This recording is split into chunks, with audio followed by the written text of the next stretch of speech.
Hey, everybody, I am so excited for you to hear this week's episode. Today I'm joined by guest Jordan Smucker. Jordan is the founding and lead pastor at Ethos Church in Columbus, Ohio. And Jordan's somebody I've looked up to for a while. It was over 10 years ago I heard him speak at a conference, followed him on Instagram, kind of lost track of him, but about 5 years ago, kind of rediscovered. And a lot of the things that he was posting were things that God was really teaching me and doing in my heart. And so we had a conference called Rhythm Conference, and I decided, hey, let's invite him. He came, and for the first 2 years of that conference, he was the main speaker. And over that time, I really learned something about Jordan, and that's this: is Jordan is very intentional. Jordan, in this episode, is going to talk about how he became that way and how his kind of life trajectory and pastoral trajectory changed because of an encounter he had with his wife. And you're going to want to lean into this conversation because I think there's something for each and every one of us that just kind of addresses that idea of us having a hard time being where our feet are, being where we are actually at, like being present emotionally, spiritually, relationally in those places. And so really hope you enjoy this episode. Stick around at the end. Megan's going to walk us through this week's challenge, but let's jump in to this episode with Jordan Smucker. Hey, everybody, welcome to this week's episode of the Everyday Adventure Podcast. Today I'm with Jordan. What's going on, Jordan? Steven, my man, Man, always a pleasure. I'm so glad to have you on for a conversation. It's almost been 4 years since our paths kind of crossed. And so Yeah, it that's right. feels kind of crazy. So how Yes, are you doing? we're doing really well. Good. Yeah, family's doing good. 17-year-old daughter getting ready to go to college in a year and a half. Uh, Son in fifth grade. Wife and I get to work together. She's still my best friend, and I think she would say the same. So we're doing pretty good.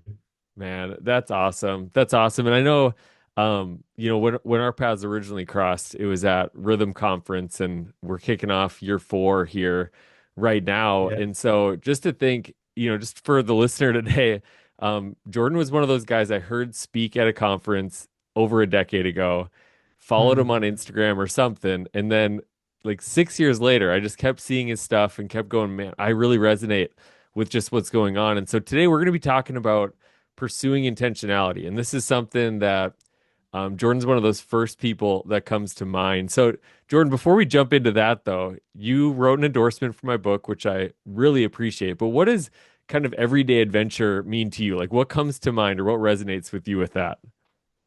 Yeah, I think the first thing, and honestly, Steven, it's really kind of you that you asked me to help endorse your book, and it really was an honor. And admittedly, I forget what I wrote because it's been a couple months. But as I reflect now, kind of just in this present moment, I do think I said something to the effect of like an everyday adventure isn't about escaping life, but it's about really showing up to your present life, just Yeah. being where your feet are. And so, as I think about what does it look like to live this everyday adventure of life, I mean, most adventures are they have really high highs, really low lows, and it's just being present for all of it, no matter what comes. When I think something that even stands out with you is like you told me when I had first invited you to come to Rhythm Conference, you were like, I don't really do that anymore. Like I used to do the speaking thing and I would travel. Right now, we've Mhm. just like made the adjustment to be here. And I just remembered, you know, actually feeling really even more honored when event I mean you said yes, but when I felt really honored because it wasn't just like I'm saying yes to everything, I want to do everything, but there's just such a Mhm. hard alignment there. And so um I think for a lot of people adventure feels like the epic moments, but you have talked Yeah. about just the ordinary moments and like that mundane aspect. So what makes you or what made you kind of gravitate towards that? Or was there a shift in your life at all? Yeah, I think there was a lot of shifts, honestly, and but I mean, one in particular was a moment when uh, we were about 3 years away from planting the church, Ethos, where I'm at now, north of Columbus, Ohio, and I went back to school, pursuing my master's. I was working full time at our church, on an executive team. So I was in an executive ministry role and not the executive pastor. We sort of had like three executive ministry roles, kind of split the church in thirds, if you will, in really large church in Northeast Ohio called Faith Family Church, really great church. And then I also was doing some insurance stuff on the side, Medicare and life insurance. And that was all in preparation for this long runway that we had given ourselves and even submitted a lot of the Yeah. timing over to our senior pastors when we would plant the church, when we would plant Ethos. And we, at that point, we kind of knew where. We were definitely leaning pretty heavily to where we are right now, but had another city in mind as well. But that wasn't really even a part of the equation in terms of the location of the church. We were just trying to prepare ourselves financially. And again, like I said, I was going back to school as well, and some of that was just out of curiosity. Like I'm a bit of a learner, like strength finder. It's my number four strength, and I'm naturally a little curious to begin with. Sometimes it gets me into trouble. Other times it's a real gift. But during that season, I didn't have a whole lot of margin, if any at all. I had two really young kids, and my wife and I went out on a really rare date. It was a Friday night, and it was really kind of at her behest. She's like, we just like don't spend time together anymore. And I think then I was like, you're right. Let's go out on a date. So we get all dialed up and um, go out to dinner. And we come home, and I had a paper due that evening, 11:59 p.m. Friday night, right? And so as soon as we got in the door, we had just picked up our kids from like probably my in-laws from the sitter. And as soon as I get in the door, I was like, "Hey, can you put the kids to bed? I gotta get this paper submitted." And the next day, I had like insurance appointments all day up in Cleveland. It's like an hour north. And then of course Sunday's Sunday, and I'm a pastor, so I got to be there. Excuse me. Courtney puts the kids together, like just kind of humbly, like does her thing. Comes back down to my office as I'm writing kind of my final thoughts to the paper. At this point, it's probably 10:30. I got like another hour until the paper's going to be done, if the assignment's going to be done, then I need to just submit it. And she just is sitting on this futon in my office. And I'm like, hey, what's up? And she's kind of making me uncomfortable.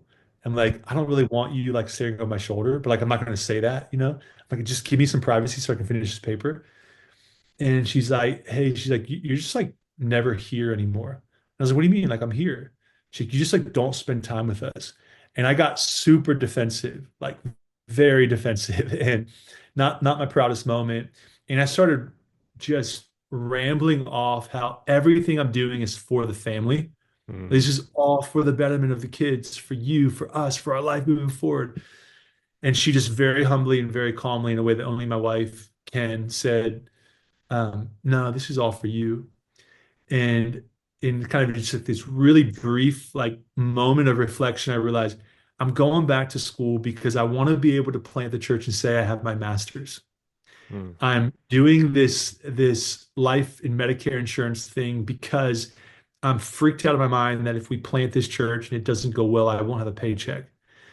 And like all of these things just rushing through. And so long story short, I just realized like the question that I've been wrestling with, honestly, Stephen, for years now, of which, our church knows this, but I haven't shared this publicly. I've written a book and it's entitled this, but can I live in such a way that I look forward to looking back? So the title is actually looking forward to looking back, but can I live in such a way that I look forward to looking back? And I realized in that particular moment, I was not living in such a way that someday I would look back at those particular years of my life and be proud of them.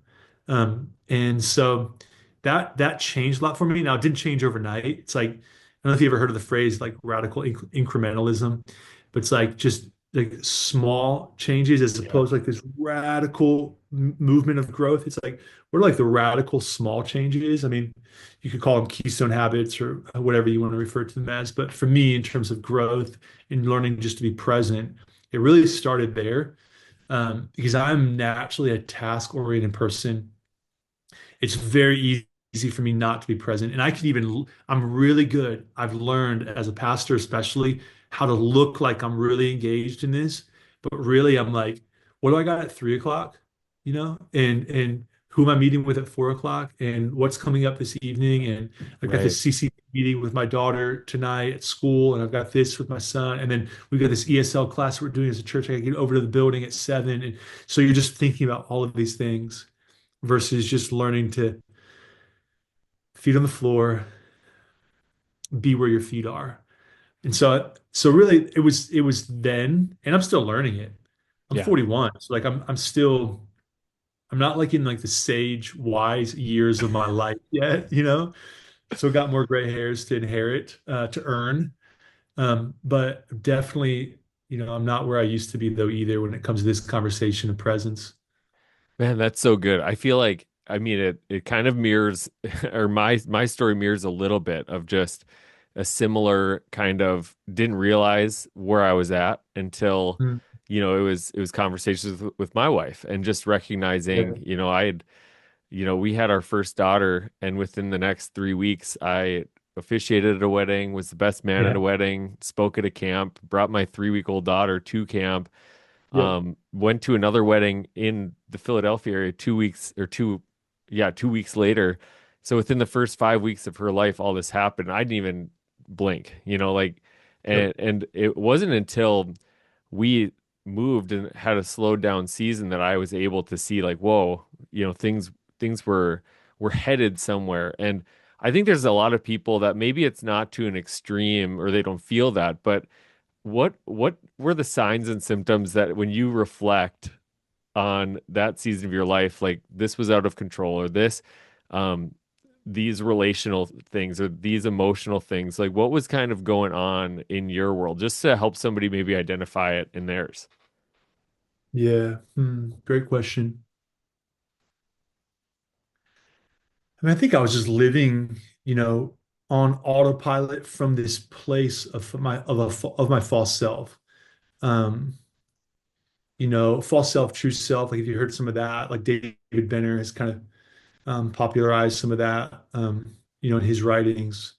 In fact, I think he has a book entitled like "Becoming Your True Self" or something of that nature. But Okay, yeah, and and really, your true self is who you are in that moment. Your false self is kind of who you're pretending to be, maybe even who you hope to be. Of course, in the virtual age in which we live, like everybody's sort of pretending to be better than we are. And that's been written about at length, kind of this projection of the false self through the screens. And I think at that particular season too, I just wasn't being honest about like what what really mattered to me the most. Like, um, I guess here's what I'd say, like I was living on autopilot, like most people do, and the autopilot was just a byproduct of who I already was. So naturally, I say yes to a lot of things. Naturally, I want to please a lot of people. And autopilot really isn't dangerous until you turn it off, right? It's like autopilot can actually be a really healthy thing. You think about, right. I mean, on a plane in general, right? But then, I mean, if you don't turn autopilot off at the right time, it can be really dangerous. And so the same is true in our own lives. So it's like just kind of intentionally choosing to live awake. Like, where is this decision leading me?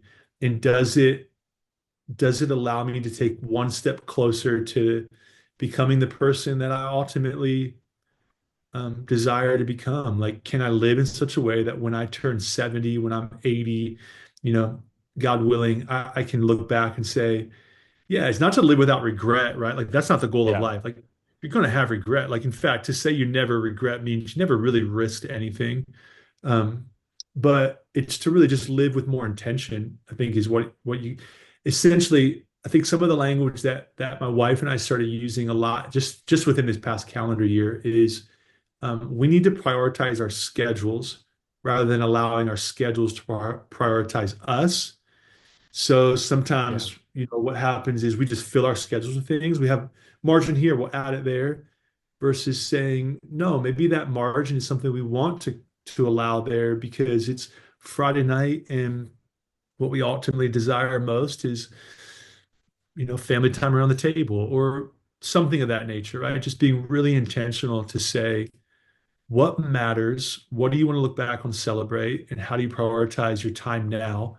in order to ensure that you're able to celebrate those things. That's not to say that there aren't going to be random times too where seasons get out of control or just things pop up that are Yeah. completely out of your control. It's like the idea of always having a Sabbath every single week just isn't fully realistic. There's going to be things that are going to just pop up.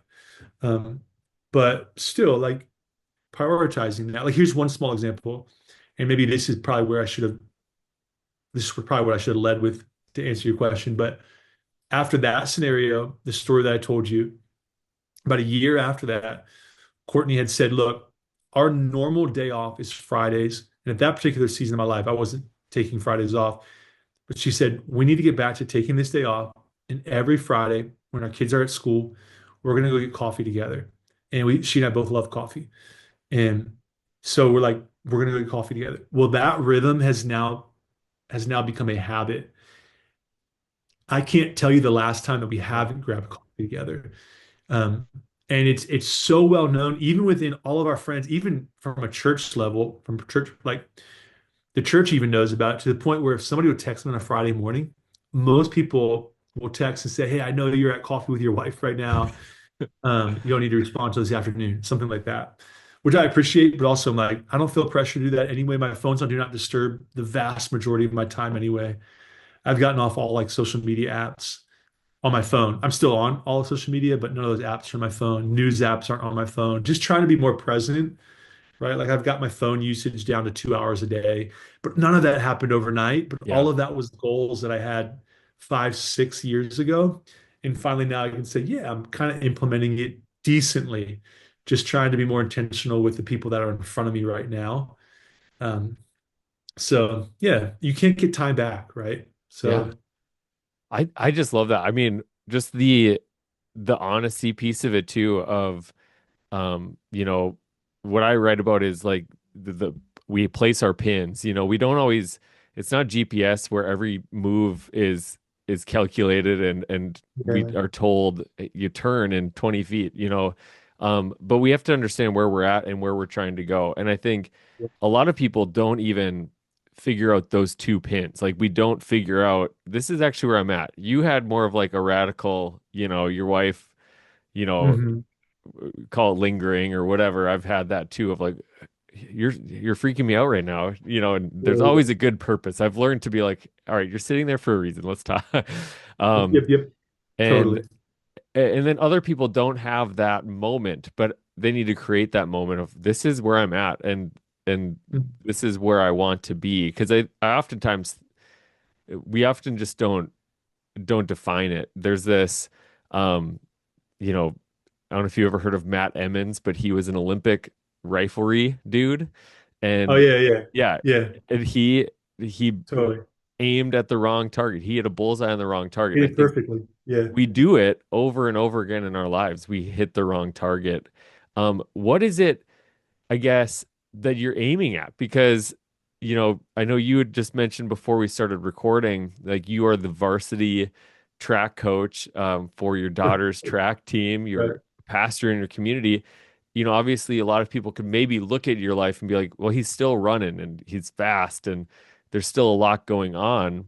Um, but what is the difference? And like, what is it that is most valuable to you guys?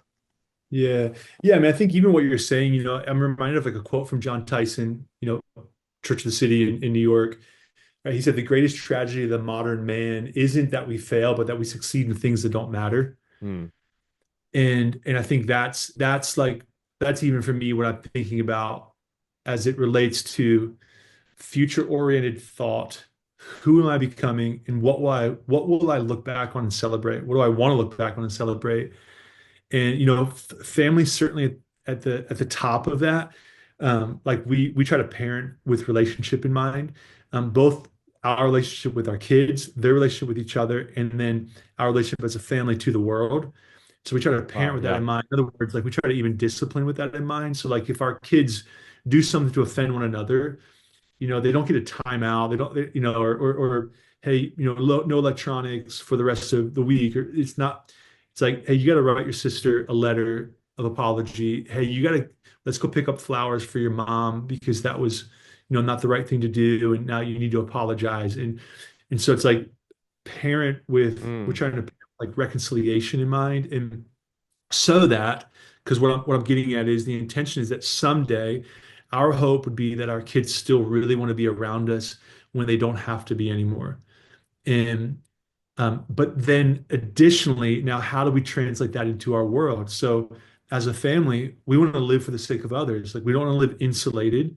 In the self-care movement, as much beauty as there was in it, the detriment of the downside has been um, that now we only think about ourselves, and so Yeah. narcissism is on the rise, despite more and more people being aware of the need for their own personal self-care. And so, I think self-care separate from care for others leads to just more narcissistic behavior. And so, hey, we want to care for ourselves as a family, spend time together as a family, love being together as a family, rest well as a family, have fun together as a family, laugh together as a family, reconcile and forgive one another as a family so that we can do all those same things to others in the world. And so we still try, and this is where we don't always get it right as our kids have gotten older and more involved in extracurricular things with school, sports clubs, etc. But we still try to say, hey, if we're going to serve as a family. What we do as a family. And that's not always possible, though. So on paper, it sounds way better, right? Even on a podcast than it does in practice. Yeah. But it's still like, no, like let's do this as a family. So even for our kids, like, hey, we're going to show up together um, for others as a family. So if we're delivering meals for Thanksgiving or something, it's like we're going to do this as a family. And so just really prioritizing like, hey, we want to care deeply for one another so that we can care deeply for our world. And that's been important because yeah, we do there's still a lot of things that we want to be involved with that we're not comfortable saying no to. Yeah. So, but how do we do less more intentionally? Not how do we just add more to our plate? So how can we do the things that we're currently doing while not saying no to all of them, but show up more intentionally to each of them? And I think a lot of that just involves doing it together. Um, so I don't know if that answers your question. It was Yeah. more theoretical than it was practical. But No, but it's good. I think it just shows the I don't know the importance of defining those things. And mm, I don't know, did you guys have a process of kind of determining, all right, these are going to be the values for our family? Or were they more experimental and like you reflected going, oh, I think this is what is most important? What was that kind of process like for you guys? Or and kind of with in mind somebody that might be, I want to do that. Like I want to figure that out for my life, for my family. yeah, for sure. Yeah, we actually do have five family values, and we call it our last name Smucker. And so we have this board in our entryway that says Smucker family values. It's like the first one is Smuckers never give up. It's like, hey, we're never going to give up. We're always going to kind of stay in the game, patient endurance, Yeah. that whole thing. And then, Smuckers give sacrificially. So we try to be really intentional with the language, is what I'm saying. And yes, some of it we stumbled upon, and then some of it though was like really obvious. We're like, no, this is really important for us as a family, and not. And I think what we try to be mindful of, I guess, you know what, full transparency, I don't think we were that mindful of it when we first started it. I think in time we became mindful of Yeah. it. Is that this isn't just for our kids. This is for my wife and I. So we're reminded, in fact, my son uses this against me all the time. Smuckers never give up, but seems to be the one that uses against me the most because we'll be like playing a video game together, and then I'm like, all right, buddy, I'm done. He's like, no, no, no, and he beats me every time. He's like, no, no, Dad, Smuckers never give up. You gotta play again. I'm like, no, dude, it's bedtime. We're going to bed. But we try to be mindful of that. Like one of Yeah. them is Smuckers honor all people, and so it's hard to dismiss or neglect what true honor is. Like you know it when you see it, and you know it when you experience it personally. So like that language is really specific, and Courtney and I are like, are we doing that? Are we doing that with our words when people aren't around? Yeah. Are we doing dinner table, when our kids, when we're talking about how was their school day and something came up with a friend, and that we're not dismissing their feelings and they got hurt today, but that we're also not going to throw that friend under the bus because they're not at the table right now. So, um, we do the high-low buffalo thing. And so like that, I think those things have just been again, those values can feel a little theoretical, but at the same time, they help give guardrails to who we are as a family and why, like Yeah. why we make certain decisions. So Smuckers give sacrificially. You're like, that's not a percentage. That's not saying it's saying, no, we're going to sacrifice. Like, and when something's sacrificial when it's not. If that $10 was, Yeah. yeah, here's $10. Or, for my son who's in fifth grade, $10 is a lot of money. So he knows when it hurts, and we say that, like, yeah, we give when it hurts, guys. Like, that means that we couldn't do something that we wanted to do, but we recognized that there was something better we could do with that money. So things like that just kind of help our kids maybe live a little bit more Yeah. intentionally. And I'm not sure if they pick that up or not entirely. I think our 17-year-old for sure is, and she's starting to comment on certain things now, which is the real fruit, at least for parents, is the real fruit of like living intentionally with your kids, because that's part of integrity too. Yeah. It's like, not just saying, hey, this is who we are. It's like, hey, follow me as I follow Christ, son, daughter. So, I love that. I love that, you're saying it over and over again. It it's not all buttoned up and perfect, and I think sometimes that's a barrier. I think is people just going like, man, I don't know what to say. And yeah. honestly, my wife and I, we several years ago kind of talked through, we had a little retreat. And I think it was either before kids or like we had just a newborn. And what we've Mm, really realized is like not that our values are changing, but how we define them and how we talk about them. And one of the fun things is like we'll even just set our kids up and I'll just be like, hey, Glazers are, and then just see what comes out of their mouth. so Um, good. and in our son will say these different things. I'm like, hey, that is good. We are that. Like it's actually helping us realize what they're picking up on. And um, Yes. discipline is just this is just the parenting side of it. But when we can discipline according to a value instead of just behavior, it just Yes. is a game changer. It's like, was that a Hmm. kind thing to do? Are Glazer's kind? You're Right. that's what you're stepping out of. Yeah. So I just think in my own life, even turning it back around on that personal note, it also allows us to recognize, hey, I'm not, like any time we're on a map, we're gonna hit a roadblock and we have to realign and go back towards that same place Yes. or towards that destination again. It's so There's good. a quote I just want you and this is a quote. There's a chance I picked it up from you at some point, to be honest, Mm, but I want to read it and let you respond to it. But it's John Ortberg, and he wrote, "For many of us, the great danger is not that we will renounce our faith. It is that we will become so distracted and rushed and preoccupied that we will settle for a mediocre version of it. We will just skim our lives instead of actually living them." What are your mm. thoughts when you hear that? Yeah. You can't love well when you're in a hurry. It's just not possible. It's like if you think even for a moment, there's not a kid in the world that says, I really want the busy dad. What I desire most is the busy mom. There's not a friend in the world that says, I love that my best friend is so busy. There's not an employee in the world that says, my boss is so busy and it makes him amazing. Yeah, It's like that just isn't, nobody wants the busy pastor, the busy dad, the busy mom, the busy friend, the busy boss, whatever. And so it is interesting when you think, okay, if the goal of spiritual life is to, as Christ said, love the Lord your God with all your heart, soul, strength, and mind, and love your neighbor as yourself. Like he says, these two things work tandem with each other.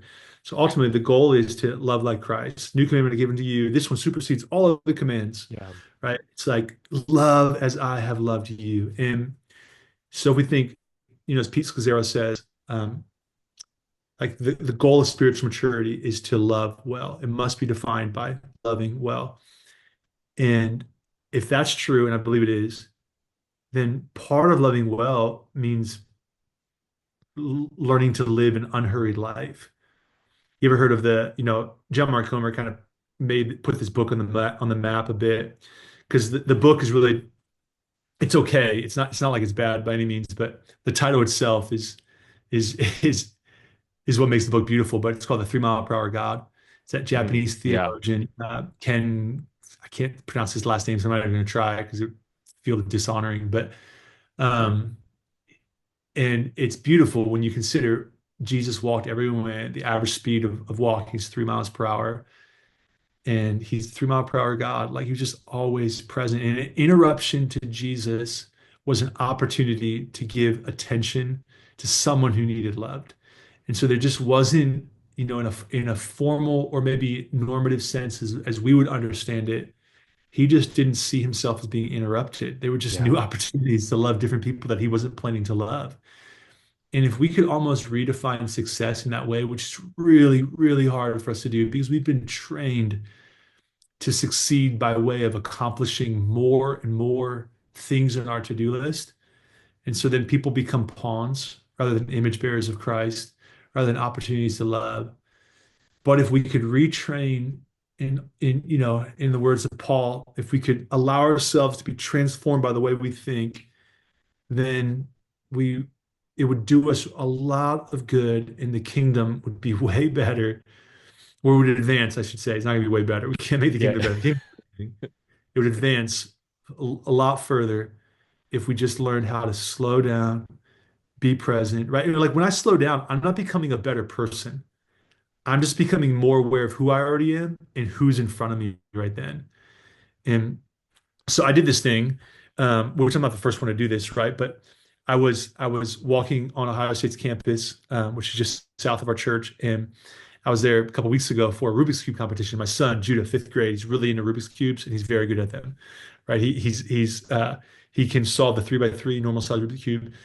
His average time is 20.55 seconds, right? So like it's like ridiculous. That's awesome. Yeah. Yeah, it's crazy. The world record's like the average the guy ranked number one in the world is like 4.2 seconds, something insane. But so we're on campus for this competition, and so funny. I never thought I'd go to Rubik's competition in my life, but here I am. And I'm watching these students, and I just started counting how many students, by the time I could get to 50, how many students could I see that weren't on their phone as they were walking. And I thought I'll probably see five students that are walking without their phones. Saw zero. Out of 50 students, by the time I hit 50, one, two, three, zero students not on their phone. But that's not just true of, Gen Alpha or Yeah. Gen Z. Like that's just true, period. And it's like we can't even it's just really hard for us. I'm even learning right now that I think what will differentiate the leader in the future, those who will kind of rise from good to great, will be those who are just more present, less distracted in their, to use a phrase. Let me share this really quick. I know we're running out of time, but let me share this really quick. Good So, on my end. Yeah. okay, I'm at this graduation last summer, a year ago, and I'm just there celebrating somebody else, right? They're graduating from high school graduation, and I'm listening to the valedictorian give her graduation speech. And normally, I'm thinking to myself, this 18-year-old, female, she's brilliant, articulate, but I'm like, that I don't know if there's anything here I'm gonna learn from her. At least I certainly wasn't thinking of that cognizantly, but that's probably, Yeah. underlying, that's what's going through my mind. And she starts to tell this story of her freshman year, how she had asked the teacher, how can I make the most of my high school experience? Which I thought, what a wise question to ask as a 14-year-old. I was not asking that question when I was 14, but she did, way more brilliant than me. And the teacher responded, just be where your feet are. There's going to be a lot of experiences throughout the rest of your life, all of high school included. My best advice to you is just be where your feet are. She's sharing this, in front of her class. And I'm imagining that most of her class, it's in one ear and out the other. They don't even remember what was said. But that phrase, be where your feet are, it has, it's actually, even just in the short amount of time, the last 9 months since it was first spoken, we've used that like from the pulpit, in our church so many times where it's becoming a bit of like an unspoken or I mean, an unwritten value, Yeah. like just be where your feet are. And so I think when it comes to like presence and intentionality, because I think those words can be in this conversation synonymous with one another. I think it can just boil down to like just be where your feet are. And your feet are not behind that screen. So if you can just get off that screen, and it's not, I'm not a Luddite, I'm not anti-technology. So it's just that I don't think that the life that I want is found by spending more time on my phone. And that, as simple and even maybe as obvious as that sounds, is pretty life-changing when you actually implement it. The person I want to become, the dad I want to become, the friend I want to become, the leader, the pastor, just the community like leader that I want to become, within our city will not be accomplished because I spent more time on my phone. Yeah. So yeah, I think John Ortberg, I certainly wouldn't disagree with John Ortberg, but I think what John Ortberg is saying that so many others, himself certainly included, have made famous is like the unhurried life just doesn't lead, or sorry, the hurried life just doesn't lead to the life that you ultimately will look back on and celebrate. Yeah. No, I think that's so good. I think what you said, be where your feet are, in just the margin for me is something I'm actually learning right now is margin, like the schedule margin of leave Mhm. room, but I've been kind of learning even more of like the internal margin of like now, like Jesus, like you're talking about Jesus and how he, interruptions were opportunities to him. And, oftentimes the schedule there wasn't as much margin, but his heart had the margin to make room for the It's people and make room for the conversations. And so I think the first thing that I learned was like, all right, I need to make some space where nothing's scheduled so that I can respond to the needs of the moment. And now it's like it can growing continually in that of making room in my heart to respond emotionally to what I'm yeah, seeing, even when I am busy, even when I am in that, sitting at my desk, wife sitting on the futon behind me moment, like I want to be yes, there for that one yes. too. So, no, this was so helpful. Would you give any, other practical, just as we kind of land the plane, just when it comes to, I mean, I think be where your feet are and the phone thing could be it, but just that how do I incorporate intentionality today? Like if I am that person on autopilot, like what's one or two things that if you were sitting down for coffee, you would just encourage them in today? Yeah, I mean, if I was going to get really, really practical, I would say start with your phone. Yeah. Um, I wouldn't even say start with values. Like I wouldn't say begin by thinking about, 20 years from now, what do you want to look back on and celebrate about today? Like I would literally say, hey, I think that's like too big of a step. And like if we're talking about like radical incrementalism, like I like that phrase because it's like think radically incremental. We normally think about radical growth. Yeah. What's a radical, big, audacious, faith-filled dream and goal that you could, lay out there? Like, oh yeah, I think there's a time and a place for all of that, 100%. I'm a faith guy, but I also think there's a ton of space, maybe even more so, to just say, what's the one small thing? And so I would say, like, start with your phone. Like, I've deleted all junk food apps on my phone. We start every year as a church. I say every year. This was only our second year that we did it, but we implemented this last year. We started with 21. We do the 21 days of prayer and fasting, but we do 21 days of prayer and digital fasting. And so we just encourage everybody to delete all junk food apps off their phone. So think in terms of utility, think in terms of utility versus what's the word, distraction. Yeah. Yeah. So what are the apps that distract you? What are the apps? Nobody's distracted by their calculator in their phone. You can keep that on there. Yeah. Uh, no, but anyway, but like then for me, like I've just kept all that stuff off. But that's been a couple multi-year process for me though. Yeah. That hasn't been easy for me. I keep my phone on grayscale even now. It just makes my phone less attractive. The world is in color. I don't want to stare down my phone. We have a rule in our house, like one device at a time. So like if the TV's on, you can't be on the iPad too, something like that, right? Yeah. Implement that in our own life now too. Again, but those things are hard to implement in the beginning. It's like you just have to like stick with it, give yourself a ton of grace. Because I feel like for me, this is like a multi-year journey, but it allows me to be so much more present. Like even as a staff, when we're in meetings, everybody has put your phone in the center, put your phone in the center of the table. So they're kind of just all on a pile there Yeah. together. It just helps everyone. Like, and my gosh, like you just don't need to be as digitally connected as we think we do. Like there's just very few vocations, that like require as much digital attention as we think. Right. Um, and pastoring is one of those where like, pastors are so good at convincing themselves that like, no, but this is a discipleship opportunity through social media. I'm like, friends, I hate to break it to you, but nobody's being discipled through, I don't care how many posts and sliders and great quotes you put on. Like discipleship just does not happen in that way digitally, like we would hope that it would, or that we've tried to convince ourselves that it would. Not to mention, we are being deformed in the words of John Mark Comer and others, because of how much time we spend on our phone thinking that we're doing it to disciple others. But you ever seen that thing where, we spend on average 7 hours and 2 minutes a day on our phone? Like that's just Yeah. like national average, in America. And we're not even leading the world, but like we are like I think in the top 13 in the world in terms of screen time. But when you do the math, if you factor that, if you kind of equate this out, suggesting that we average 8 hours of sleep a night, 16 hours awake a day, that 7 hours and 2 minutes comes out to just over 159 days a year that we're spending, with the phone in front of our face.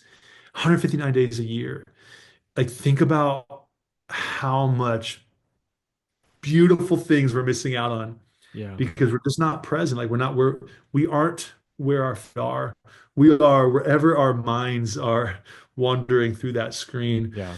good, bad, or indifferent. So that'd be my biggest like suggestion is just think about like what does it look like to really begin to put some, and have a friend hold you accountable. Yeah. Put some restrictions on your phone.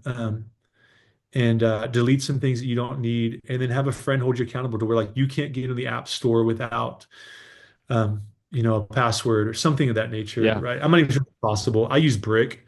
You probably heard of Brick. Yes, Like, absolutely. there's one right Yes. here at my, I don't know if you can see it, but it's Yeah. literally at my desk.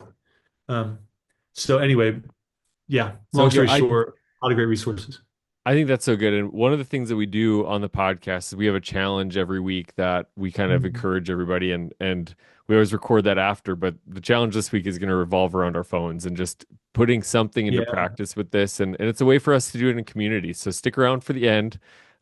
Megan, our so good. co-host, will kind of help us work that out. But one thing that we do ask everybody, and something that a rhythm that we're trying to incorporate with everybody that's listening is the idea of anticipation and celebration. And what I've realized is that when I stop just anticipating that trip 4 months from now, and I start Yes. anticipating my kids Yeah. walking in the door from school in 30 minutes, and just that Wow. moment of celebration, it goes from an interruption to a celebration. And so, what's one thing right now in your life, Jordan, that you're anticipating, that you're looking forward to? It could be the next Wow. 5 minutes or 5 days, 5 months.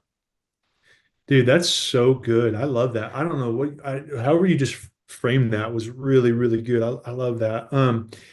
Yeah, I mean, I think there's a lot that I'm anticipating, but I think, you know, in service of your point, like I'm even just thinking right now, like, yeah, like I think one of the things I just love the most is dinner around the table with my family. Yeah. And we'll have that tonight. We have a fairly full night. So like I'll leave the house and I'll head one direction. My wife will head a different direction.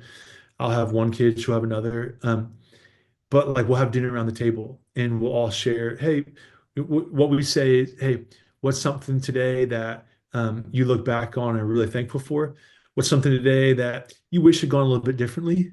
And for each of our kids, generally those things revolve around a lot of the same things. And then we say, what's something today that just was funny and made you laugh? It's like it's called high-low buffalo, right? What's Yeah. your high? What's your low? What's weird? What happened today? It was weird. And so, we don't say it just like that, but that's what essentially what we're Yeah. doing. And I would say, even as you're saying it now, I'm like, I just look forward to that. We try to be really intentional with our dinner times, despite the fact that there are, like I said, we're still going in a different direction. So there's Hmm. still calendars are still full, but that's going to be a priority for us. And then every week, honest to God, I can't, I can't stress enough how much both Courtney and I, because we've established this rhythm now for so many years, look forward to Friday morning dates. I mean, sometimes it gets us through the week. Yeah. Last week, full transparency, was like a really, really hard week. Just some like heavy stuff. A friend in the church going through, hospice just got pulled in. Yeah. Another situation with somebody that's just like super sad. It's so far outside of their control.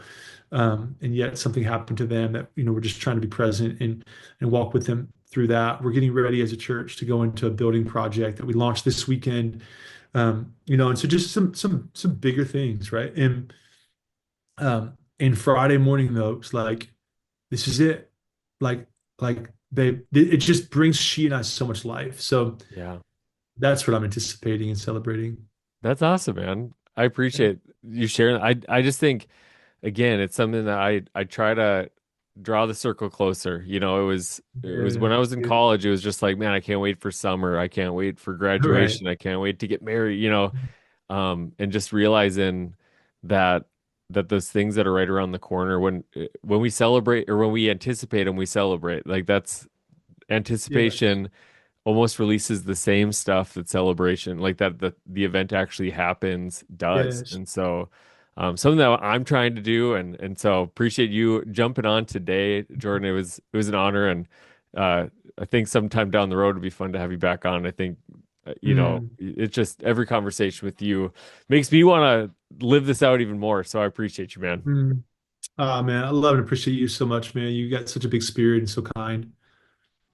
Awesome. Well, hey, thanks for listening, everybody. We'll see you real soon. Hey everyone, thanks for listening to this week's episode of the Everyday Adventure podcast.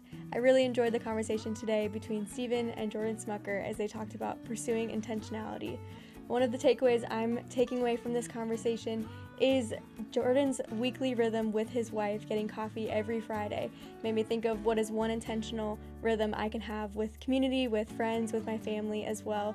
And also, he talked about how the average screen time on your phone is 7 hours a day, which adds up to about 150 days a year. So our challenge this week to make this practical is the face down phone challenge, where we are saying, hey, put your phone away during your meals or when you're with others all week long, and let's see how we can engage with the people around us and be present, be where our feet are for this week. And we'd love to hear how this goes for you this week. So join the broadcast channel on the EvDay Instagram page, as well as like and subscribe, leave a review, and we'll see you next week for the Everyday Adventure podcast.